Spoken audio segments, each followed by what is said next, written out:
नमस्कार, आप देख रहे हैं EMS टीवी और मैं हूं आपके साथ कंचन। आई नजर डालते हैं उत्तराखंड की कुछ खास खबरों पर।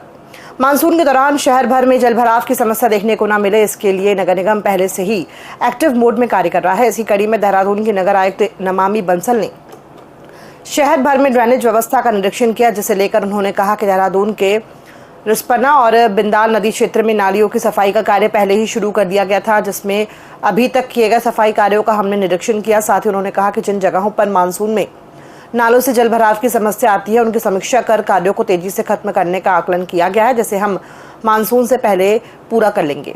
हमने जितनी क्लीनलीनेस की है उसका एक निरीक्षण किया गया। जो प्रमुख नाले हैं जहां पर कि जलभराव की शिकायतें आती हैं, जहां पर आसपास के क्षेत्रों में पानी के ओवरफ्लो होने के कारण दिक्कतें आती हैं, उन सभी क्षेत्रों को देख करके आज निरीक्षण करके एक असेसमेंट किया गया कि अभी बाकी और कितना तेज़ी से कार्य हमें करना है। इसको हम मानसून से पहले पूरा कर लेंगे। खेल व शिक्षा जगत में उत्कृष्ट प्रदर्शन करने वाले खिलाड़ियों के साथ हाई स्कूल की बोर्ड परीक्षा में उत्कृष्ट प्रदर्शन करने वाले 20 मेधावियों को सम्मानित होने का मौका मिला है। ये सम्मान सूर्य किरण वेलफेयर सोसाइटी ने दिया है। बता दें कि नेहरू ग्राम विस्थापित कॉलोनी में आज सूर्य किरण वेलफेयर सोसाइटी ने कार्यक्रम का आयोजन किया, जिसका शुभारंभ उत्तराखंड परिवहन महासंघ के अध्यक्ष सुधीर राय और सोसाइटी के संस्थापक दिवाकर भानु प्रताप ने किया। कार्यक्रम में हाई स्कूल में उत्कृष्ट प्रदर्शन करने वाले 20 मेधावियों को हौसला अफजाई के लिए 1,000 रुपए का चेक पुरस्कार के रूप में दिया गया। कार्यक्रम में पहुंचे शिक्षक नरेंद्र खुराना को 108 बार अनेकों संस्थाओं ने नेशनल इंटरनेशनल सम्मान मिलने और बोर्ड में लगातार 17 वर्षों से कॉमर्स का शानदार परीक्षा परिणाम देने के लिए सम्मानित किया गया। 10वीं और 12वीं में एक भी बच्चा कोई फेल नहीं हुआ। देश भर में केंद्र सरकार द्वारा एक देश एक चुनाव को लेकर लगातार चर्चा की जा रही है, जिसके चलते उत्तराखंड में संसदीय कमेटी द्वारा स्टेक होल्डर और राजनीतिक दलों के प्रतिनिधियों के साथ विशेष बैठक हुई, जिसमें मुख्य विपक्षी दल कांग्रेस से वरिष्ठ प्रदेश संगठन उपाध्यक्ष सूर्यकांत धस्माना और पूर्व कैबिनेट मंत्री नवप्रभात ने भी अपनी तरफ से सुझाव दिए। इस बात पर कांग्रेस के वरिष्ठ प्रदेश संगठन उपाध्यक्ष सूर्यकांत धस्माना ने कहा कि कांग्रेस पार्टी का मत है कि इस देश में एक देश एक चुनाव की आवश्यकता नहीं है।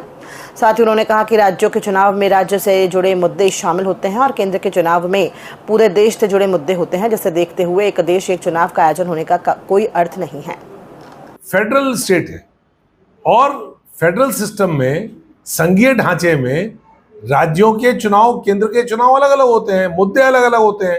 3 टियर सिस्टम है। लोकल बॉडीज का चुनाव होगा तो गली का, मोहल्ले का, नाली का, सफाई का, इस पानी का, बिजली का ये मुद्दा होगा।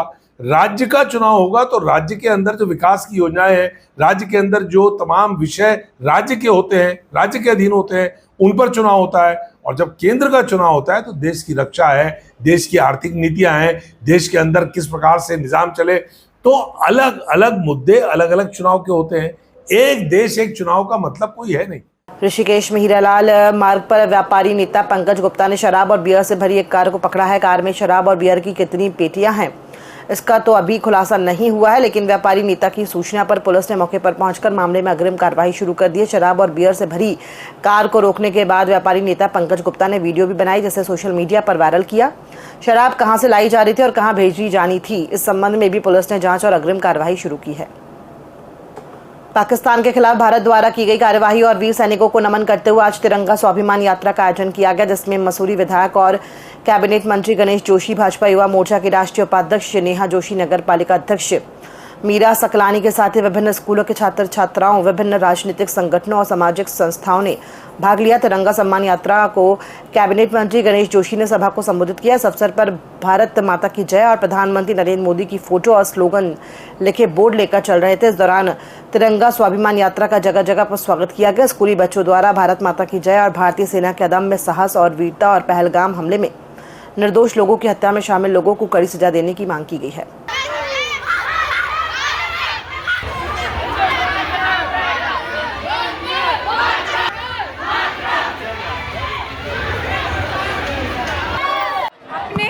जवानों को, अपनी सेना को ये एक मैसेज देने के लिए कि हम हर पल आपके और आपके परिवारों के साथ खड़े हैं। आप जो बलिदान, जो त्याग हमारे लिए करते हैं, उसके लिए हम सदा आपके कृतज्ञ रहेंगे और ऐसे नागरिक बनने की कोशिश करेंगे जिससे आपको भी हम पर उतना ही गर्व हो जितना हमें आप पर गर्व हो। ये संदेश देने के लिए, धन्यवाद देने के लिए आज मसूरी पूरा सड़कों पे उमड़ा है। छात्र छात्राएं मिलकर एक बड़ी तिरंगा सम्मान यात्रा, शौर्य यात्रा में आज सबने प्रतिभाग किया और हमें गर्व है भारतीय सेना पे, प्रधानमंत्री नरेंद्र मोदी जी पे, हमारी देश के जवानों पे, जिन्होंने मिलकर हमें इस प्रकार से सुरक्षित रखा हुआ और हमें फतेह दिलाई है।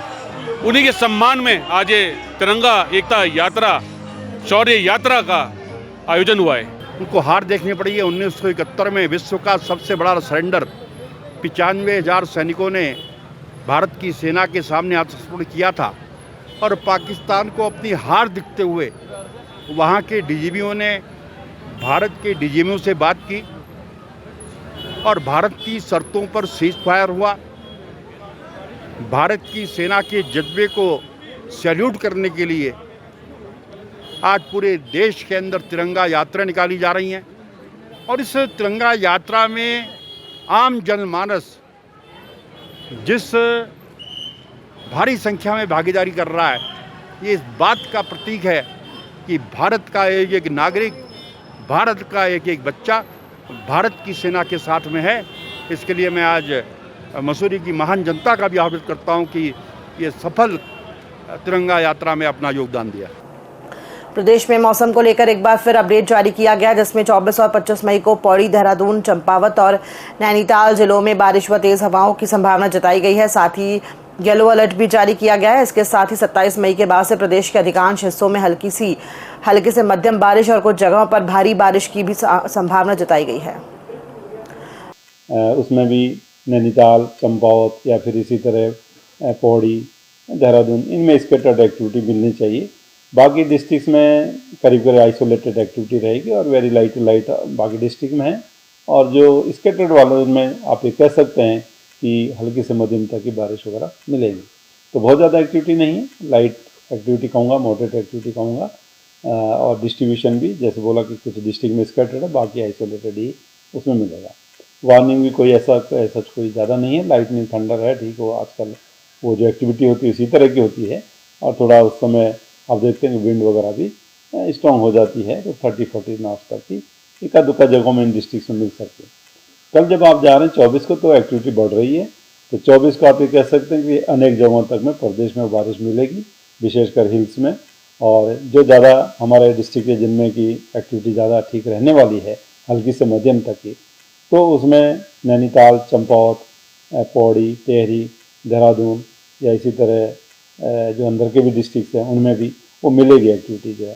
तो इंटेंसिटी वाइज भी देखेंगे तो जो फुटिल के अलोंग के डिस्ट्रिक्ट हैं उनमें ज़्यादा अच्छी लग रही है, अंदर के डिस्ट्रिक्ट में हल्की या मध्यम तक की है। तो इस चीज़ को देखते हैं जो हैवी रेन भी कल अगर 24 तारीख को बात करें। खबरों में फिलहाल इतना ही, दीजिए इजाज़त, नमस्कार।